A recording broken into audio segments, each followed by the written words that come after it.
प्रभु यीशु मसीह के मधुर नाम में एक बार फिर से आज के संदेश में आप सभी का स्वागत है।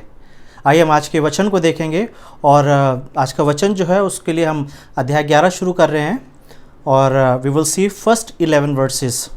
सो we are going to start book of Mark chapter 11। और पिछले 10 चैप्टर्स के हमने जो सरमन देखे हैं, जो जनवरी से हमने अभी तक 10 चैप्टर्स के हमने बहुत सारे सरमन देखे हैं, कम से कम ऑलमोस्ट 20 या 30 सरमन हो गए होंगे। और हर एक टॉपिक से, हर एक सरमन से, हर एक प्रचार से हम यही सीख रहे हैं कि यीशु की आइडेंटिटी को जिस तरीके से ऑथर जो मरकुस है, इसका पूरा नाम यूहन्ना मरकुस है, और ये रिवील कर रहा है, प्रकट कर रहे हैं कि यीशु कौन है। और दूसरा भाग जो है, जैसे हमने पहले भी बात करी थी कि मरकुस की किताब के 2 हिस्से हैं। एक हिस्सा वो है जहाँ पर ऑथर जो है यीशु की आइडेंटिटी को रिवील कर रहा है, यानी कि यीशु कौन है इसको हर एक एंगल से, हर एक तरीके से वो दिखा रहा है ताकि यीशु की प्रभुता जो है उसे हम अच्छे से समझ सकें। और चैप्टर 8 से लेके आखिर तक हम ये देख रहे हैं कि फाइनली यीशु जो है अपनी डेस्टिनी, जो यीशु के लिए नियुक्त किया गया है, यीशु उस मार्ग में जा रहे हैं, उस दिशा की तरफ जा रहे हैं। और वो दिशा ये है कि यीशु को सलीब पर जाना है। और इसलिए चैप्टर 8 से हम ये देख रहे हैं कि यीशु जो है वो सलीब की तरफ बढ़ रहे हैं, यानी कि यरूशलेम को जा रहे हैं। तो अगर आप पहली बार हमारे इस चैनल के साथ जुड़ रहे हैं और पहली बार आप इस सरमन को सुन रहे हैं, और अगर आप चाहते हैं कि मरकुस की किताब की अच्छे से स्टडी करें, तो मैं चाहूँगा कि आप YouTube पर जाएं इसी चैनल पे, और इस चैनल पर आप देखेंगे कि मरकुस की किताब के अध्याय 1 से सारे सरमन्स जो हैं रिकॉर्ड किए गए हैं। मेरा उद्देश्य यही है कि हम सब मिलके, आप और मैं मिलके, मरकुस की किताब, ये जो सुसमाचार की ये वाली किताब है, इसके द्वारा यीशु की मिनिस्ट्री को, परमेश्वर के पर्पस को, और यीशु ने किस तरीके से अपने काम को अंजाम दिया और क्या क्या शिक्षाएं दिए, इन सब को हम मिलके सीख सकें। क्योंकि आज का सरमन जो है उसमें भी हम यही देख रहे हैं कि यीशु जो है now he is entering into the Jerusalem, यीशु यरूशलेम में प्रवेश कर रहे हैं। और पिछले हफ्ते में देख रहे थे कि यीशु ने एक अंधे को ठीक करा था, और यीशु का अंधे को ठीक किया जाना पिछले हफ्ते जो हमने देखा है, ये मरकुस की किताब के अनुसार वो ऑलमोस्ट लास्ट मिरेकल था, लास्ट चमत्कार था जो यीशु ने कराया। क्योंकि इसके बाद यीशु सीधा यरूशलेम जा रहे हैं, और फिर यीशु का यरूशलेम में जाते ही वो पैशन वीक, जिसकी हम बात करते हैं अक्सर, जिसको हम देखते हैं कि यीशु बहुत सारे काम करेंगे उन 6-7 दिनों में। So this is basically the last week that we are going to start. This is the last week of Jesus ministry on the earth. तो आइए हम प्रार्थना के साथ शुरू करें और विनती करें कि प्रभु आज के वचन से आप हमसे बातचीत करें। चलिए हम प्रार्थना करें। प्रभु, हम आपका धन्यवाद देते हैं क्योंकि सच में प्रभु आप महान परमेश्वर हैं, आप राजाओं के राजा हैं प्रभु, आप मुक्तिदाता परमेश्वर हैं। आपने बड़े अद्भुत तरीके से प्रभु हमसे प्रेम करा है, और जैसा आपका वचन सिखाता है प्रभु कि जितनी भी सृष्टि आपने बनाई है उसमें से सबसे महत्वपूर्ण सृष्टि जो है, सबसे बेस्ट क्रिएशन जो है प्रभु, वो मनुष्य है। और आपने प्रभु हमसे प्यार करना नहीं छोड़ा है प्रभु। और जब आज एक बार फिर से ये मौका है प्रभु कि हम अपने आप को पूरी तरीके से आपके हाथ में दें, आपके वचनों के अनुसार अपना आप को तैयार करें, ताकि जैसा आप चाहते हैं हम वैसा बन सकें। तो ये मेरी प्रार्थना है प्रभु कि हम ऐसे सुने कि सुनने के द्वारा प्रभु जी हम हमेशा के लिए बदल जाएं। हम विश्वास के साथ सुने कि आज प्रभु हम आपकी आवाज़ को सुनना चाहते हैं। इसलिए प्रभु आज के वचन से हमसे बातचीत करें। यीशु मसीह के नाम से इस प्रार्थना को मांगते हैं, आमीन। So you can open your Bible with me, Book of Mark, chapter 11, मरकुस की किताब, उसका 11वां अध्याय और उसकी पहली 11 आयतों को, यानी कि 1 से लेकर 11 आयतों को देखेंगे। और यहाँ पे इस तरीके से लिखा हुआ है कि जब वह यरूशलेम के निकट आया, जैतून पहाड़ पर बैतफगे और बेथनिया के पास आए, तो उसने अपने चेलों में से 2 को यह कहकर भेजा, सामने के गांव में जाओ, और उसमें पहुंचते ही एक गधी का बच्चा जिस पर कभी कोई नहीं चढ़ा बंधा हुआ तुम्हें मिलेगा, उसे खोल लाओ, और यदि कोई तुमसे पूछे ये क्या करते हो, तो कहना प्रभु को इसका प्रयोजन है और वो शीघ्र तुम्हें दे देगा।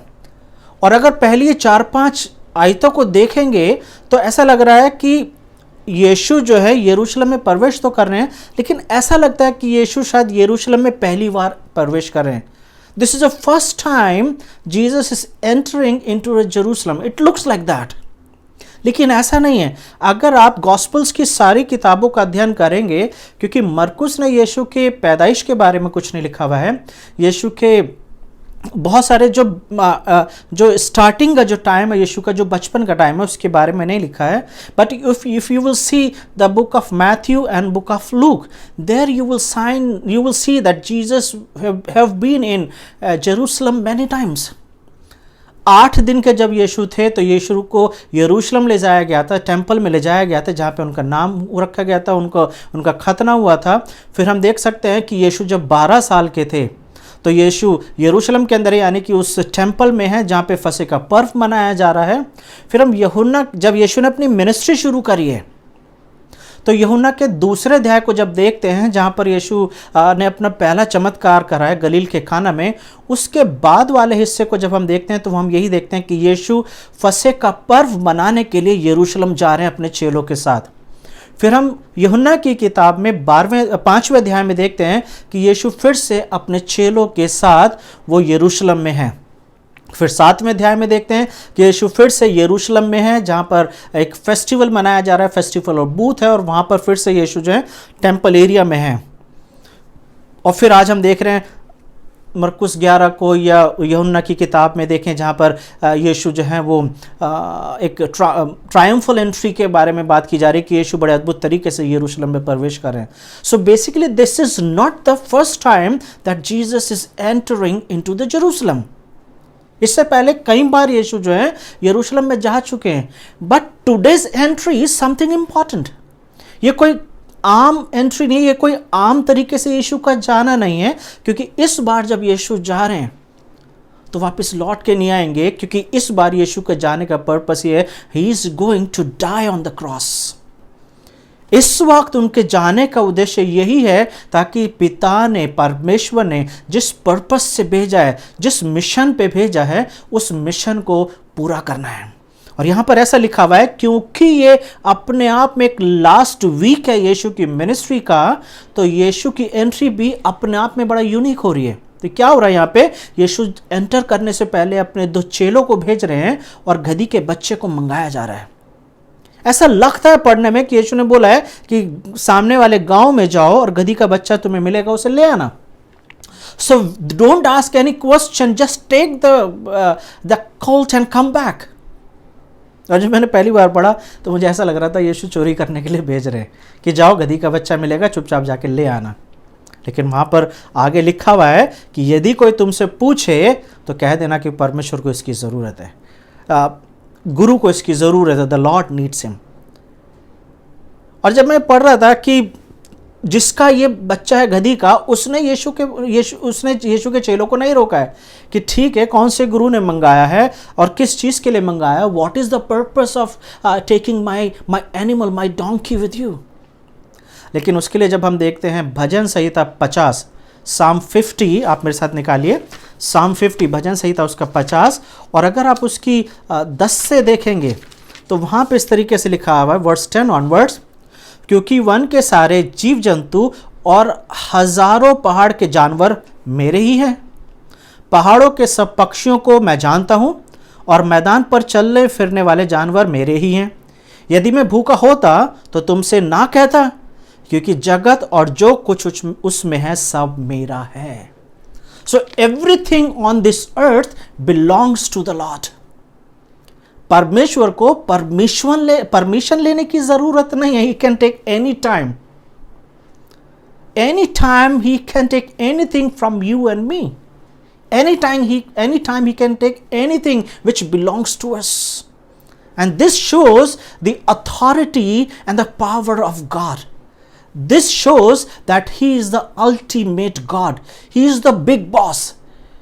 परमेश्वर जो है उन्हें किसी से परमिशन लेने की जरूरत नहीं है, लेकिन फिर भी यहां पर यीशु का हम्बलनेस यहां पर दिखाई दे रहा है कि लेकर आओ, और अगर कोई पूछे तो उसे बोलना कि प्रभु को इसका प्रयोजन है और वो शीघ्र तुम्हें आने देगा। क्यों यीशु ने जानवर का बच्चा मंगाया है, उसके आगे लिखा हुआ है कि जब वो गए वहां पे तो गधी का बच्चा मिल गया। 6 वर्ष में ऐसा लिखा हुआ है, जैसा यीशु ने कहा था उन्होंने वैसे ही कह दिया। और वर्स 7, उन्होंने गधी के बच्चे को यीशु के पास लाकर उस पर अपने कपड़े डाले और वो उस पर बैठ गया। Now this is the time that Jesus entering into Jerusalem very last time as a human.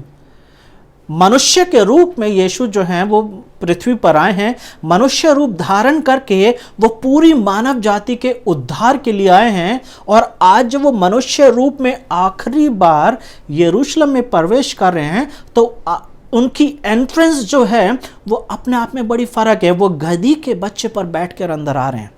Why he is taking the donkey to sit and to just enter into Jerusalem? क्या जरूरत थी? इससे पहले यीशु कई बार यरूशलेम में गए हैं और ज़रूरी नहीं कि हर बार वो गधी पर बैठ के गए, अक्सर वो पैदल गए होंगे। लेकिन इस बार हर एक लेखक जो है, Matthew, mark, look and John, ये चारों लेखक जो है सुसमाचार के, वो इस बात को बता रहे हैं कि इस वक्त यीशु जो है गधी पर बैठ के ही जाना चाहते थे। क्यों? अगर हम ओल्ड टेस्टमेंट की थोड़ी सी स्टडी करेंगे तो यहाँ पर ऐसा लिखा हुआ है, ऐसे बहुत सारे एविडेंसेस हमें मिलते हैं जहाँ पर हमें देखते हैं कि बहुत सारे लोग हैं जो गधों के ऊपर बैठ के उन्होंने ट्रैवल करा और बहुत इंपॉर्टेंट काम करे हैं। जैसे कि अब्राहम जब आइजक को बलि चढ़ाने जा रहा है, जब परमेश्वर ने अब्राहम से बोला तेरा एक लौता बेटा जो आइजक है उसको जाके तुझे बलि चढ़ाना है, तो वहाँ पे वो गधे के ऊपर इसहाक को और लकड़ियों को लेके गए। याकूब के 12 बेटे जब कनान में अकाल पड़ा है और मिस्र में जब वो खाना लेने जा रहे हैं, राशन लेने जा रहे हैं, तो गधों के ऊपर गए थे। अबशालोम जो दाऊद का जो बेटा था, जिसने दाऊद के प्रति बगावत करी थी और उसने कैसा षड्यंत्र रचा था कि गधी पर बैठ के वो इज़राइल में गया था और सब जगह जाके वो घूम रहा था और ये शो कर रहा था कि वो शांति प्रिय आया है, वो एक शांति का संदेश लेकर आया है। सैमुअल को जब डेविड को चुनना था ऐसे राजा, तो राजा चुनने के लिए, और शाऊल उस वक्त जब राजा था, तो सैमुअल गधी के ऊपर बैठ के गया था। डेविड जो है दूसरे सैमुअल के 16 में हम देख सकते हैं कि वो अक्सर गधे के ऊपर बैठ के जाया करता था। उसके पास अपने खच्चर भी थे, but he used to travel, he used to rode on the donkey. और दूसरा राजा को हम देखते हैं जहां पे किंग जेहू है, और जेहू जो है वो गधी पर बैठ के सामरिया जाता है और सामरिया जाके अन्य जातियों के जो स्टैच्यूज थे, जो टेम्पल्स थे, उन सबको डिस्ट्रॉय करता है। तो गधी पर बैठना अपने आप में कोई यूनिक इवेंट नहीं है, बहुत सारे लोग बैठे हैं। और जब भी कोई लोग गधी पर बैठ के जाते थे, पहली चीज़ गधी पर बैठना इस बात को दर्शाता था कि जो भी गधी पर बैठ के कहीं पे गया है वो वॉर के पर्पस से नहीं गया है, युद्ध के पर्पस से नहीं गया है, लेकिन एक शांति के संदेश के साथ आया है। यह शांति प्रिय है, यह इस व्यक्ति को सिर्फ किसी तरीके से शांति कायम रखनी है। और जब घोड़े पे कोई बैठ के जाया करता था तो वो हमेशा एक वार्निंग का साइन आता था, क्योंकि घोड़े को हमेशा युद्ध का प्रतीक माना गया है, पावर का प्रतीक माना गया है, और गधे को हमेशा शांति का प्रतीक माना गया है। और यहां पर यीशु जो है गधी के बच्चे पर बैठ के जा रहे हैं। क्यों गधी के बच्चे पर बैठ के गए हैं? क्योंकि यीशु ने जो भी कुछ मिनिस्ट्री अभी तक करी है, अगर हम यशाया की किताब देखते हैं या दूसरे लेखकों की जो ओल्ड टेस्टमेंट में लिखी गई है, वहां पर एक चीज देखते हैं कि हर एक काम जो यीशु ने करा है उसकी चर्चा लेखकों ने पहले से करी है। यीशु का पैदा होना कुआरी से, वो यशाया जैसे 9 में लिखा हुआ है, वो प्रिंस ऑफ पीस कहलाएगा, और वो प्रभुता उसके कांधों पर होगी, और वो शांति का राजकुमार कहलाएगा, एक कुआरी से पैदा होगा, और किस तरीके से जो लोग अंधकार में बैठे हैं वो रोशनी को देखेंगे। ये सारी बातें पुराने नियम में लिखी हुई है। यीशु किस तरीके से मिरेकल्स करेंगे, चमत्कार करेंगे, जहाँ पे जो अंधे हैं वो लोग उनको आंखें मिलेंगी, जो लंगड़े हैं वो चलेंगे, जो गूंगे हैं वो बोलेंगे, जो बहरे हैं वो सुनेंगे। यशाया और यिर्मयाह इन बातों को लिख रहे हैं। डैनियल जो है अपने लेख में इस बात को लिख रहा है कि मसीह जो है पूरे शान के साथ यरूशलेम में प्रवेश करेंगे। हर एक वो चीज जो यीशु कर रहे हैं, हर एक वो मिनिस्ट्री जो यीशु कर रहे हैं, वो एक तरीके से फरीसियों को और यहूदियों का जो धार्मिक लोग हैं, जो फरीसी हैं, जो शास्त्री हैं, जो याजक हैं, जो महायाजक हैं, उनको उन चिन्हों को देख के पहचानना जरूरी था कि ये वही है जिसके बारे में उनके शास्त्रों में लिखा हुआ है। क्योंकि जिस वक्त यीशु पृथ्वी पर घूम रहे हैं, जिस वक्त यीशु मिनिस्ट्री कर रहे हैं, जिस वक्त यीशु आज गधे के ऊपर बैठ के यरूशलेम में प्रवेश कर रहे हैं, उस समय में न्यू टेस्टमेंट नहीं है, नया नियम नहीं है, वो ही पुराना नियम है, उसी के स्क्रोल्स हैं, उन्हीं की लिखी हुई पुस्तकें हैं जो उस वक्त इस्तेमाल की जाती थी। और फरीसियों को और जो याजक लोग हुआ करते थे और जो शास्त्री लोग हुआ करते थे, उनको शास्त्रों का ज्ञान होता था, लेकिन फिर भी वो यीशु के चिन्हों को देख के यीशु को नहीं पहचान पा रहे हैं। इसलिए वो बार बार आकर यीशु से पूछते थे कि हमें कोई चिन्ह दे, give us the sign so that we may understand that you have come from above. और वहां पर यीशु यही बोल रहे हैं, दिस एडल्ट्रस जनरेशन, इस पापी लोगों को कोई और चिन्ह नहीं दिया जाएगा, केवल योना का चिन्ह दिया जाएगा। And once again when Jesus is entering into Jerusalem, why he chose to sit on a donkey, क्यों उन्होंने गधे को चुना? जकरिया 9:9 में भी इस वाले साइन की, इस वाले चिन्ह की बात की गई है, जहां पे 9:9 में लिखा हुआ है, हे सियोन बहुत ही मगन हो, हे यरूशलेम जय जयकार करो, क्योंकि तेरा राजा जो तेरे पास आएगा वो धर्मी और उद्धार पाया हुआ है, वो दीन है और गधी पर वरन गधी के बच्चे पर चढ़ा हुआ आएगा। So this was the sign that if somebody will read this section, अगर किसी ने ये वाली वर्ड्स पढ़ी हुई है कि वो गधी पर बैठ कर आएगा, वो दीन होगा, तो यीशु का ये आना जो है शास्त्रियों के लिए एक चिन्ह होगा और वो उसे पहचान लेंगे। लेकिन ऐसा नहीं है। यीशु जो है क्यों गधी पर बैठ कर आ रहे हैं? Because he is coming with the message of a peace. वो शांति का राजकुमार जो कहलाएगा, वो शांति के संदेश को लेकर आ रहा है, और वो इसलिए आ रहा है ताकि लोग जो हैं उस संदेश को पा सकें। वो इसलिए गधी पर बैठकर आ रहा है ताकि संसार के लोग जब शासन करते हैं, क्योंकि इसी दिन जब यीशु गधी पर बैठकर आ रहे हैं, इसी दिन पिलातुस जो है वो दूसरी तरफ शहर के दूसरे हिस्से में अपने पूरी सेना के साथ, अपनी पूरी बटालियन के साथ घोड़ों के ऊपर आ रहा था। और वहां पर ऐसा बताया जाता है, जब आप हिस्ट्री की स्टडी करते हैं, कि जिस दिन यीशु गधी के बच्चे पर बैठकर आ रहे हैं, शहर के दूसरे हिस्से में पिलातुस जो है जब वो अपनी बटालियन के साथ आ रहा है, तो वहां पे घोड़ों के टापू की आवाज होगी, वहां पे एक सन्नाटा होगा, और वहां पे अलाउड नहीं होगा कि कोई सड़क पर आ जाए या कोई उसके रास्ते में आ जाए जहां से वो बटालियन गुजर रही होगी। और वहां पे सारे लोग जो हैं अपने यूनिफॉर्म में होंगे, जो मिलिट्री यूनिफॉर्म होती है, जो पैदल चल रहे होंगे, उनके चलने की आवाज से लोग डर रहे होंगे, क्योंकि एक तरीके का टेरर वहां पे दिखाई दे रहा है। Because that would be the presentation of the power when Pilate is coming into the Jerusalem. The other side, Jesus is entering into the Jerusalem, and he is not presenting the power of the earth, but he is showing the peace of God. शांति का राजकुमार शांति के संदेश के साथ आ रहा है, और जब वो यीशु गधी पर बैठकर आ रहा है, तो लोग अपने कपड़े बिछा रहे हैं, डालियां बिछा रहे हैं, and they are giving a warm welcome to Jesus. लेकिन दूसरी तरफ पिलातुस जब आ रहा है, तो वहां पे लोग सड़कों पे चादरें नहीं बिछा रहे हैं, कपड़े नहीं बिछा रहे हैं, डालियां नहीं बिछा रहे हैं कि पिलातुस का वहां पे वेलकम किया जा सके, but we can see that Jesus was welcomed. लेकिन क्यों यीशु का इस तरीके से स्वागत हुआ? क्या यह भी चीज कभी पहले हुई है किसी के साथ? अगर आप देखेंगे दूसरा राजा 2 Kings and chapter 9, if you read 13 verse, दूसरा राजा 9वां अध्याय अगर वहां पे देखते हैं, तो वहां पे इजराइल की बात की जा रही है। उस समय की बात की जा रही है जब जो इजराइल है ये 2 भाग बढ़ चुका है।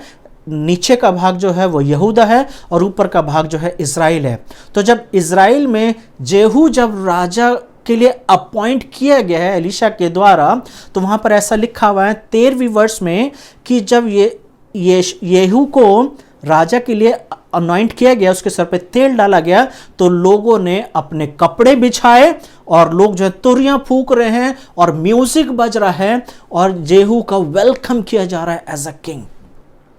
तो जो लोग यीशु के साथ कर रहे हैं कि वहाँ पे कपड़े बिछाना और गाने गाना, ये सिर्फ इस बात का प्रतीक है कि उस समय का ये ट्रेडिशन था कि एक विक्टोरियस राजा को इसी तरीके से वेलकम किया जाता था।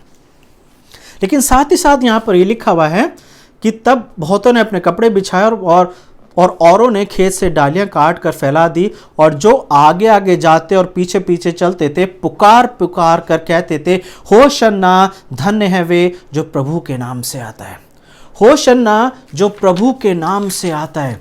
और ये जो है, ये अपने आप में एक इम्पॉर्टेंट गीत है। ये गाना गा रहे हैं। कौन सा गाना गा रहे हैं? अगर आप भजन संहिता 118 देखेंगे, साम 118, अगर आप उसके ऊपर हेडिंग देखेंगे तो वहां पे लिखा है विजय के लिए धन्यवाद।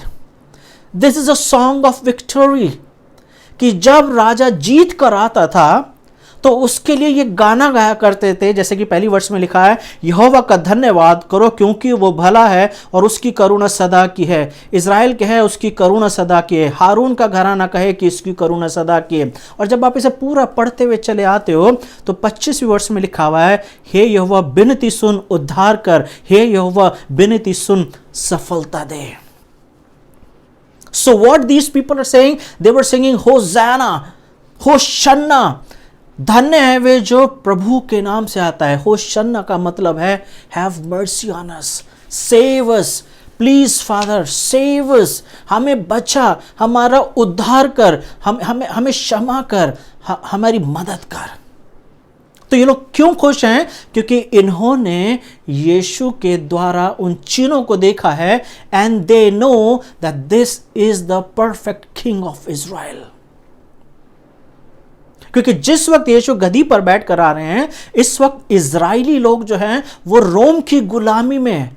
और हर एक रोमी, हर एक इजरायली किसी ना किसी तरीके से ये चाहता है कि उन्हें रोम से आज़ादी मिले, so that they can live independently, so that they may have their own king, they may have their own country, they may have their freedom to live.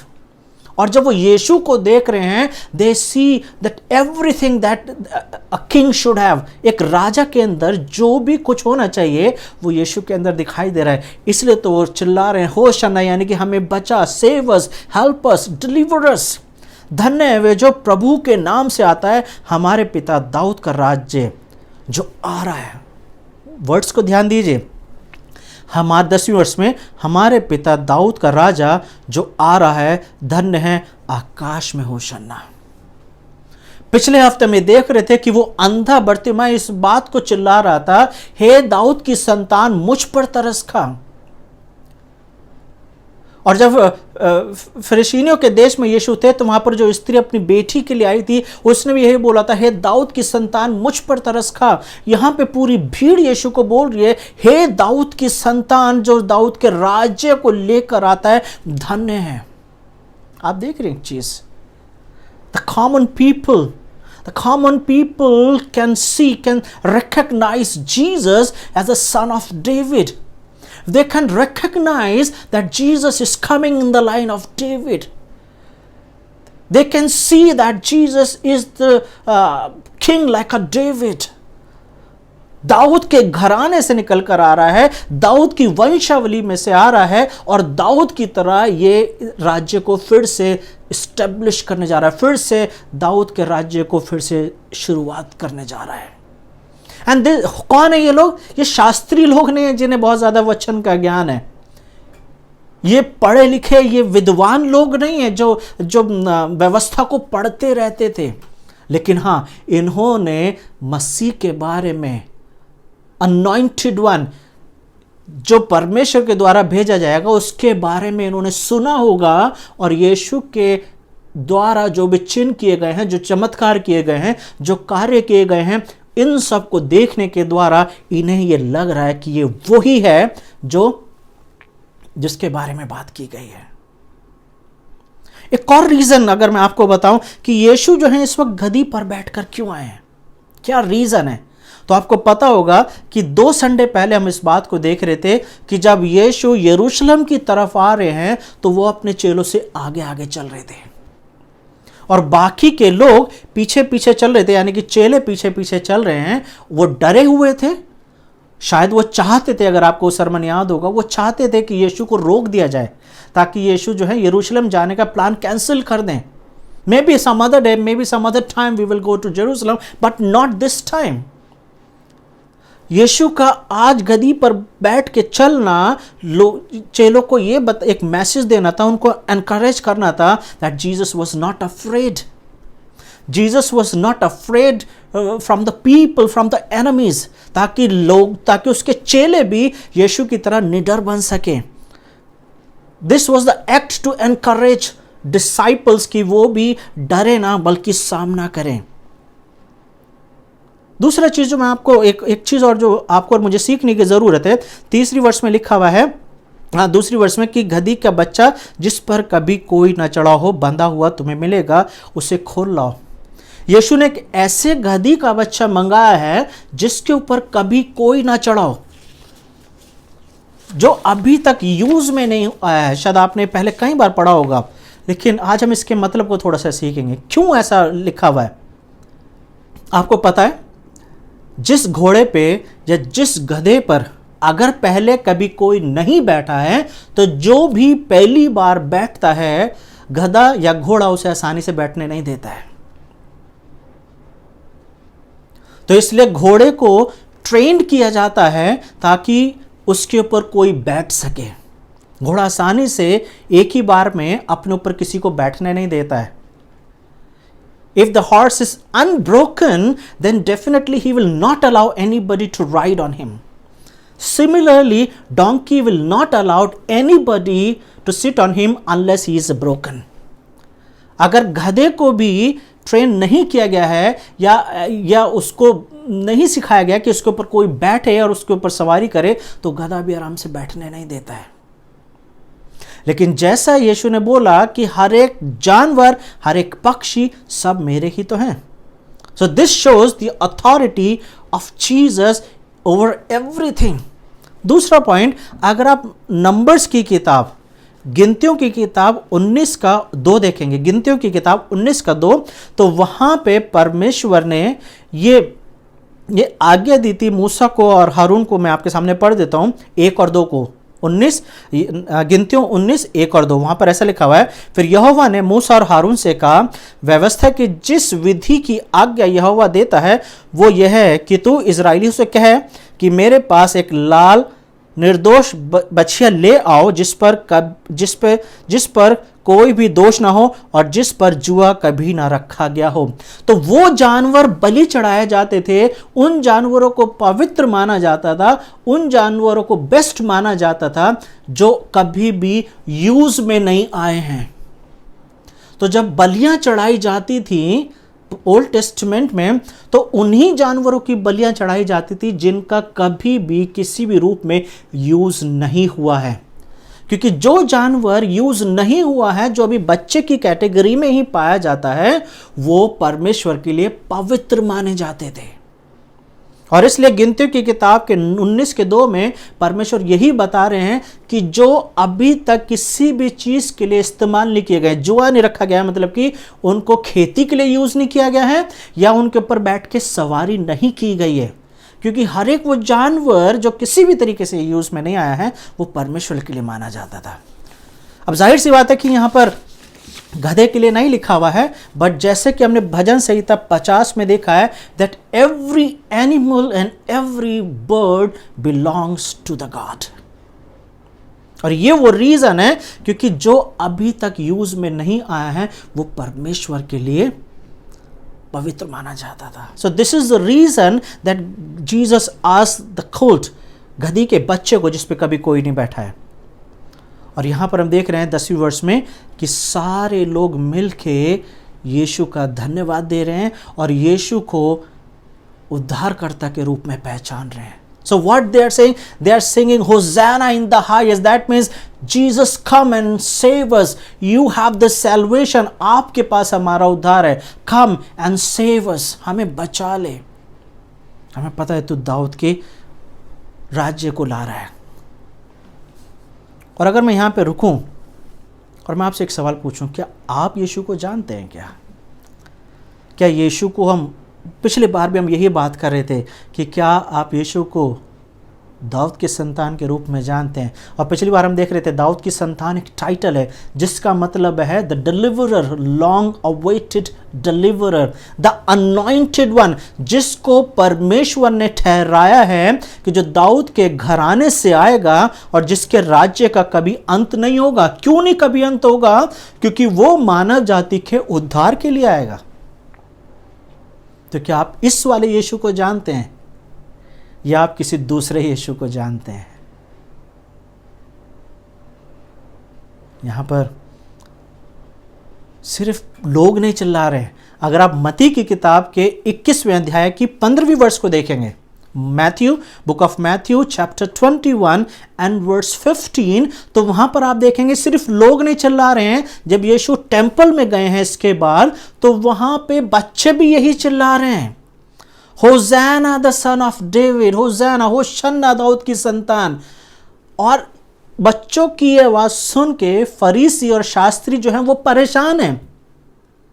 उनको ये चीज समझ में नहीं आ रही है कि आज पूरे यरूशलेम को क्या हो गया है।